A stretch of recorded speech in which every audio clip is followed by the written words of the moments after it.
하나님은 우리의 연약함도 아시고 우리의 악함도 아십니다.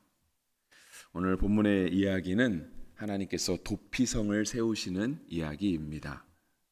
도피성은 레위인에게 주어진 48개의 성읍들 가운데 요단강 동편에 3개가 있었고 요단강 서편에 3개가 있었습니다. 그러니까 레위인들이 살아갔던 그런 성읍이었기 때문에요. 부지 중에 살인한 자가 도피성으로 피하게 되면 정당한 재판을 받기까지 제사장들의 도움을 받을 수 있었습니다. 하나님께서 사람의 이런 부지 중에 살인한 자까지도 보호하신다라고 하는 것은 사람이 얼마나 연약한 존재인가라고 하는 것을 하나님이 알고 계시는 것입니다. 즉 사람을 배려하시는 거죠. 그러니까 사람이 실수가 없이 완벽하면 참 좋을 텐데 사람은 그럴 수가 없습니다. 누구나 다 실수를 하고 있죠. 근데 이제 그러한 실수가 그냥 가볍게 웃어 넘길 수 있는 실수이거나 또는 실수를 범한 사람이 솔직하게 사과를 하면 해결될 수 있는 그런 문제다, 그런 실수였다라고 하면 아무런 문제가 되지 않겠지만 사람이 죽게 되는 경우까지 되게 되면 그거는 말 한마디의 사과나 어떠한 보상 그런 걸로 해결하기 어렵습니다. 그런데 사람이 살아가다 보면 정말 뜻하지 않았는데 정말 전혀 의도가 없었는데 사고로 실수로 그렇게 사람이 죽음에 이르게 되는 그런 일들도 생긴다 하는 것이죠. 하나님은 그러한 경우에도 정당한 재판을 받을 수 있도록 율법을 제정하셨습니다.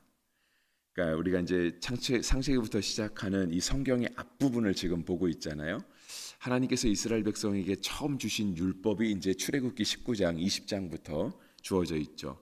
그러니까 정확하게는 20장부터 주어졌다라고 하는 것이 더 맞을 것 같습니다.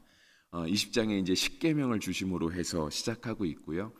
십계명의 6번째 계명은 오늘 본문에 대표적으로 주신 말씀과 같이 살인하지 말라라고 하는 말씀을 담고 있습니다. 그러니까 하나님께서 이스라엘 백성에게 처음 주신 율법이었거든요. 하나님의 법 안에는 처음부터 사람의 실수를 인정하고 사람의 연약함을 인정하는 그런 하나님의 마음이 담겨 있습니다.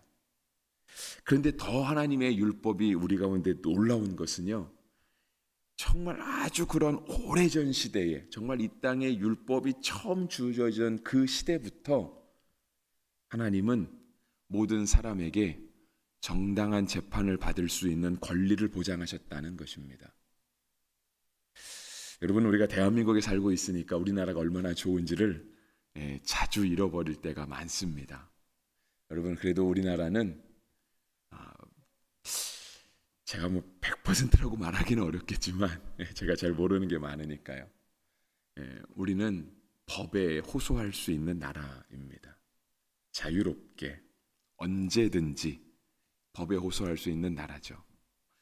물론 예전에 한참 나라를 시끄럽게 할 만큼 이렇게 변호사들도 많이 양성해야 된다. 판사들도 많이 양성해야 된다. 국민들이 법의 혜택을 제대로 받고 있지 못하다. 그래서 억울한 사람이 많고 손해를 보는 사람이 많다라고 하는 그러한 어떤 정서들 흐름들이 있으면서 조금 제도적으로 바꿔가려고 하는 그런 모습들도 띄기는 했지만 많은 어려움이 있기는 해도요. 우리는 그래도 정당한 절차에 따라서 법의 재판을 받을 수 있고요.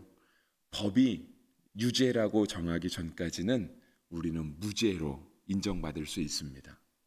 그러니까 아무리 사람이 명백한 죄를 지었어도요, 법이 이 사람은 유죄다, 죄가 있다라고 말하기 전까지는 그래도 우리나라는 무죄한 사람으로 대우를 받습니다. 함부로 그 사람을 대할 수 없는 거죠. 그래서 우리는 경찰에게 따지기도 하잖아요. 내가 범법자가 아닌데 너가 왜 나를 범법자 대우하느냐, 이건 부당하다라고 법을 집행하는 경찰관들에게도 당당하게 따질 수 있는 나라가 우리나라입니다. 제가 이렇게 소위 말해서 그냥 우리나라를 무조건 좋다 말하는 것이 아니고요. 현대 2025년을 살아가면서도 정당한 재판을 받지 못하는 나라가 부지기수입니다. 그러니까 아무런 법적인 보호를 받지 못하는 나라들이 굉장히 많고요. 정당한 재판을 받지 못하는 나라도 굉장히 많습니다. 그냥 권력을 손에 쥐은 사람이 법과는 전혀 상관없이 사람을 죽이기도 하고 살리기도 하고 죄 없는 자를 죄 있게 만들기도 하고요. 명백하게 죄가 있는 사람도 무죄로 만들기도 하는 나라가 2025년을 살아가는 현대사회에도 부지기수로 많다는 것입니다. 그런데 하나님은 사람들에게 처음 율법을 주시면서도 모든 사람이 행여나 실수로 사람을 죽였다 할지라도 반드시 정당한 재판을 받을 수 있게 해야 된다라고 하는 정당한 사법제도를 하나님은 마련해 놓으셨습니다. 두 번째로는요, 이제 우리가 16절부터 시작되는데 만일 철 연장으로 사람을 쳐 죽이면이라고 시작합니다. 그리고 17절에는 만일 사람이 죽일 만한 돌을 손에 들고 사람을 쳐 죽이면, 18절에는 만일 사람이 죽일 만한 나무 연장을 손에 들고 사람을 쳐 죽이면, 이런 경우에 대해서도 하나님은 법을 정해 놓으셨습니다. 근데 내용은 똑같습니다. 그런 사람은 반드시 죽여야 한다 하는 것입니다. 이거는 의도적으로 죄를 지었기 때문에 그렇습니다. 그러니까 고의적으로 내가 저 사람을 죽여야지라고 하는 마음을 가지고 그 사람을 때리는 거예요. 그러니까 벌써 그 사람 마음 가운데는 이미 살인한 겁니다. 아직까지 내가 살인을 저지르지 않았을 뿐이지 사람을 죽일 만한 철 연장을 가지고, 여러분 철 연장을 가지고 사람 때리면 죽지 않겠습니까? 그걸 알고 있는 거잖아요. 이미 마음으로는 살인한 거예요. 그리고 그거를 실행에 옮긴 거죠. 그런 사람은 죽이라 하는 것입니다. 사람을 죽일 만한 돌을 가지고 사람을 쳤어요. 안 죽는 게 이상한 거죠. 이미 마음으로는 살인한 거예요. 그런 사람은 죽여라. 사람을 죽일 만한 나무 연장을 가지고 그런 일을 했어도 역시 그 사람은 죽여라 말씀하시는 거예요. 하나님은 실수로 살인한 자, 그런 사람에게 정당한 재판을 받을 수 있을 만큼 인간의 연약함도 잘 아시는 하나님이시지만 반대로 사람의 완악함도 잘 아시는 하나님이세요. 이미 마음으로 내가 진짜 저 사람을 죽여야지, 그렇게 마음을 먹고 살인한 사람에 대하여 하나님은 반드시 그 보복을, 오늘 성경에는 피의 보복자라고 이야기를 하는데요, 그러한 사람은 반드시 죽어야 된다라고 하나님은 인간이 가지고 있는 악함에 대한 정당한 재판을 법으로 세우셨습니다. 우리가 하나님 앞에 우리의 실수를, 우리의 연약함을 인정받을 수 있습니다. 하나님은 도피성제도를 세워놓으셨으니까요. 근데 내가 실수로 사람을 죽였다라는 것에 대해서 보호를 받는 것, 그것이 너무 당연한 것이다 생각하는 것만큼 내가 사람을 죽일 의도를 가지고 사람을 죽이는 것, 내가 이미 저 사람을 마음에 미워하고요, 저 사람과 내가 이 세상을 같이 살아가지 않았으면 좋겠다라고 악한 마음을 갖는 것, 그건 역시 하나님 앞에 반드시 벌받을 죄라고 하는 것을 오늘 본문이 우리 가운데 말씀하시는 거예요. 근데 여러분, 한편으로 생각해 보겠습니다. 성경이 오늘 말씀하시는 건 너무 명확해요. 부지 중에 사람을 죽인 것, 그러니까 실수로 사람을 죽인 것에 대해서는 법의 보호를 받을 수 있다. 하지만 반대로 의도적인 의의 계획을 가지고 사람을 죽인 것에 대해서는 반드시 처벌을 받아야 된다. 이게 오늘 본문이 말씀하시는 명확한 두 가지 사건입니다. 너무 극명하게 나뉘죠. 근데 진짜요, 우리가 한번 생각해 보자는 거죠. 근데 사람이 딱 무자르듯이 가운데 딱 잘라갖고 이건 내가 실수였어, 아니 이건 내가 의도했던 거였어 라고 명확하게 나눌 만한 것들이 얼마나 될까요? 사실상은 그렇게 많지 않다라고 하는 거예요.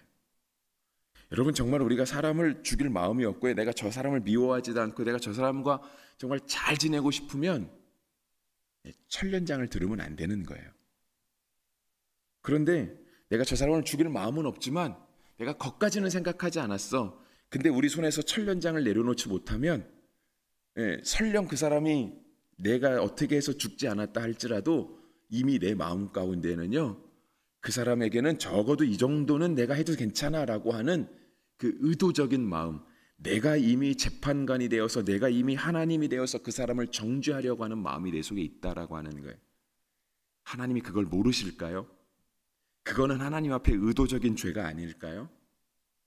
그것도 명백하게 의도적인 죄라는 거예요. 뭐 죽이지만 않으면 되는 거 아니야? 아니요, 죽일 마음이 없으면은요 천련장을 들으면 안 되는 거예요. 사람을 죽일 만한 돌을 들어서도 안 되는 거고요, 그런 나무 연장을 들어서도 안 되는 거예요. 근데 우리는 나는 안 죽였잖아, 나는 거기까지는 가지 않았잖아, 근데 그 사람한테는 그 정도까지는 해도 돼. 저 사람은 진짜 나쁜 사람이거든, 저 사람은 맨날 저러거든, 그러니까 저 정도까지는 해도 돼. 내가 이미 하나님을 대신하고 있는 거예요. 여러분, 우리는 똑같은 죄인이지 내가 남의 죄를 정죄할 만큼 그렇게 의로운 사람은 아닙니다. 우리의 죄를 정하실 수 있는 분은 하나님, 예수님, 성령님밖에 없습니다. 그런데 우리가 설령 오늘 본문에 기록된 것처럼 내가 고의를 가지고 사람을 죽이진 않았습니다, 그러니까 저는 의롭습니다, 저는 오늘 본문과는 전혀 거리가 먼 사람입니다라고 말하기는 어렵다라고 하는 거예요. 예수님은 그래서 좀 더 명확하게 말씀하시죠. 그래서 예수님 말씀이 진짜 듣기는 참 좋은데 지키기는 너무 어렵습니다. 예수님이 마태복음 5장 21절과 22절에서 이렇게 말씀하세요. 옛 사람에게 말한 바 살인하지 말라, 누구든지 살인하면 심판을 받게 되리라 하였다는 것을 너희가 들었으나. 그렇죠, 저희는 들었잖아요. 살인하지 말라 하는 말씀이 십계명에 이미 있어요. 옛사람이 말한 바, 옛날 사람들이 벌써 그렇게 다 말하고 있다라는 걸 우리도 알고 있다라는 거예요. 근데 예수님은 다르게 말씀하시죠. 22절, 나는 너희에게 이르노니 형제에게 노하는 자마다 심판을 받게 되고 형제에 대하여 라가라 하는 자는 공회에 잡혀가게 되고 미련한 놈이라 하는 자는 지옥불에 들어가게 되리라. 하나님 앞에 죄인이지 않은 사람은 없다라고 하는 거예요. 너무 무섭죠, 그죠? 예수님의 말씀은, 그죠? 그래서 예수님은 참 양면성을 가지고 계신 게 아닌가 하는 생각이 들 정도로 진짜 예수님의 말씀이요 너무 무서울 때가 많습니다. 너네가 살인하면 벌 받는다는 건 다 알고 있지? 예수님이 지금 그렇게 얘기하시는 거예요. 그거는 너도 알고 나도 알고 이미 우리가 다 알고 있잖아. 그런데 정말 예수님의 법은 무엇인가? 정말 하나님의 법은 무엇인가? 형제에게 노하는 자마다 심판을 받게 되고, 다른 말로 뭐예요? 심판을 피할 수 없다는 뜻이에요. 라가라 하는 자는 공회에 잡혀. 라가는 히브리인의 욕설 중에 하나입니다. 그런 사람은 잡혀간다는 거예요. 경찰이 와서 잡아가도 그게 당연하다라고 하는 거예요. 미련한 놈이라 하는 자는 지옥불에 들어가리라. 네, 여러분, 진짜 예수님의 말씀의 의도는 뭐냐면요, 우리가 만약에 형제에 대해서 노해요, 아니면 화를 내는 거예요, 여러분 입장을 바꿔놓으시면 돼요. 입장을 바꿔놓으시면 우리가 살다 보면 뭐 실수할 수도 있고 고의적으로 마음을 가질 수도 있고, 어쨌든 우리가 나 혼자 외딴 섬에 들어가서 살 거가 아니라고 한다면 우리는 늘 사람을 만나서 함께 인생을 살아가게 되죠. 뭐 그러면서 좋은 일도 있고 뭐 슬픈 일도 있고 화가 나는 일도 있고 기쁜 뭐 좋은 그런 일들이 많이 있지 않겠습니까? 근데 입장을 바꿔 나서 우리도 너도 그렇고 나도 그렇고 다 그렇게 살아가게 되는데, 어떤 사람이 나에 대해서 갑자기 와갖고 막 화를 내는 거예요. 그래서 막 따지는 거죠. 뭐 내가 이렇게 저렇게 해갖고 화를 내는 거예요. 여러분이라면 그 화를 정당하게 받아들이시겠습니까? 상대방이 와서 나한테 그렇게 화낸다고 하면. 근데 우리는 상대방이 그렇게 화를 내는 경우가 너무 당연하게 많다라고, 예수님이 지금 그 말씀하고 있는 거예요. 상대방이 와서 나한테 그렇게 하면 나는 그걸 받아들이지 않을 거면, 나는 똑같이 화를 내고 너가 나한테 왜 그러느냐라고 나는 부릴 듯 따질 거면서, 나는 상대방에게 너무 자연스럽게 그렇게 하고 있지 않냐는 거예요. 내가 하는 건 당연하고 너가 하는 건 안 돼라고 이미 선을 긋고 있지 않냐라고 하는 거예요. 주님이 거기에 대해서 말하는 거예요. 너도 똑같이 심판받을 거라고. 형제에 대하여 노하는 자마다 심판을 받게 되고, 그렇죠? 똑같다는 거죠. 내가 받아들이지 못하면 나도 남에게 그렇게 하면 안 되는 거예요. 예수님의 말씀은 더 나가죠. 형제에 대하여 나가라 하는 자, 형제에 대하여 미련한 놈이라고 하는 자. 여러분, 우리의 입에요 욕이 장착되어 있으면 안 돼요. 나도 모르게 우리가 이렇게 인생을 살아가면서 일을 당하잖아요. 아니면 어떤 소식을 듣죠. 오늘 교회 왔더니 어떤 소리가 들리는 거예요. 아니면 뭐 출근을 하고 아니면 집에 가고 생활을 누구를 만났는데 누가 뭐라고 얘기하는 거예요. 거기에 대해서 너무 당연하게 막 비판의 말들을 쏟아내는 거죠. 그나마 의도적으로 비판한 거는요, 진짜 조금 낫다고 할 수 있어요. 왜냐하면 생각은 했잖아요. 의도적으로 했다는 거는 그만한 조금 생각이 있었다는 거거든요. 근데 전혀 의도적이지 않고 내가 교회 와서 무슨 말을 들었더니 막 자연스럽게 막 지적하는 말, 비판의 말이 나오는 거예요. 벌써 무의식 중에 내 입과 내 마음 가운데 형제에 대하여 욕하는 것이, 형제에 대하여 비판하는 것이 나도 모르게 그게 장착돼 있다라는 거예요. 근데 아무렇지 않게 괜찮아 그 정도 해도 돼. 왜냐면 아무리 말해도 쟤는 안 듣거든. 이미 생각하고 있다면 오늘 본문이 말하는 고의적으로 살인죄를 저지른 사람과 하나 다를 거 없다라는 것이고요. 그러한 자에게 하나님은 반드시 죽여라 말씀하시는 거예요. 그러니까 나중에 예수님이 말하는 건 뭐예요? 우리의 마음에 있는 죄를 죽여라 말씀하시잖아요. 여러분, 여기 안심하시면 안 돼요. 아, 그렇구나, 내가 육체적으로는 살 수 있구나, 안심하시면 안 돼요. 더 무서운 건 우리의 마음의 죄를 죽이는 거예요. 그게 더 훨씬 힘들거든요. 훨씬 힘듭니다. 로마서에서는요 더 심하게 얘기하세요. 로마서 1장 29절, 곧 모든 불의, 추악, 탐욕, 악의가 가득한 자요, 시기, 살인, 분쟁, 사기, 악독이 가득한 자요, 수군수군하는 자요. 여러분, 많이 수군되시죠? 저도 그렇습니다. 저라고 안 그러겠습니까? 저도 뭐 교회에서 있었던 일 듣고 나면 에이씨 이럴 때 많이 왜 그러셨대요? 그러면 안 되는데요. 저도 수군수군 많이 합니다. 여러분, 수군수군 되는 게 아무렇지 않은, 사람이라면 당연하게 할 수 있는 것 같은 그러한 인간의 본성이라고 생각할 수 있는데요. 로마서 1장 29절은 뭐라고 얘기하냐면요, 우리의 수군수군 되는 거를요, 불의, 추악, 탐욕, 악의, 시기, 살인, 분쟁, 사기, 이런 것과 똑같은 죄라고 얘기를 하세요. 왜냐하면 수군수군하는 마음 가운데 벌써 뭐가 들어가 있는 거예요? 내가 이미 그 사람에 대하여 판단하고 있고, 내가 이미 죄를 정죄하고 있고, 내가 이미 하나님 자리에 올라가 있는 거예요. 그래서 로마서도 그렇고 예수님도 그렇고 안 된다라고 말씀하시는 거죠. 네. 하지만 감사한 것도 있어요. 감사한 건 뭐냐면 하나님이 그러한 우리의 모습을 너무 잘 아신다는 거예요. 너무 잘 알고 계세요. 그러니까 하나님이 도피성이라고 하는 제도를 마련해 놓으시는 거잖아요. 우리에게 마련하신 도피성은 어딜까요? 우리도 지금 부지 중에 죄를 지으면 비행기 타고 예루살렘에 가서 도피성에 들어가야 될까요? 그건 아니겠죠, 그죠? 우리에게 마련해 주신 도피성이 있어요. 바로 예수님 아니겠습니까? 예수님은 우리가 언제든지 가서 피할 수 있는 안전한 도피성이십니다. 오늘 찬양한 것도 그랬잖아요. 피난처 있으니. 그 피난처가 누구냐는 거예요. 그 피난처는 바로 예수님. 하나님은 우리의 죄악을 아시거든요. 그래서 우리가 죄악된 상태로 예수님께 가도요, 예수님은 우리를 향해서 괜찮다 말씀하세요. 우리가 아무리 더럽고 추하고 진짜 파렴치한 죄를 지었어도요, 우리가 주님께 가도 주님이 우리를 향해서 야, 그렇게 더러운 죄로 상태로 오면 내가 어떻게 하니라고 주님이 우리를 거부하지 않으세요. 주님은 우리의 도피성이시거든요.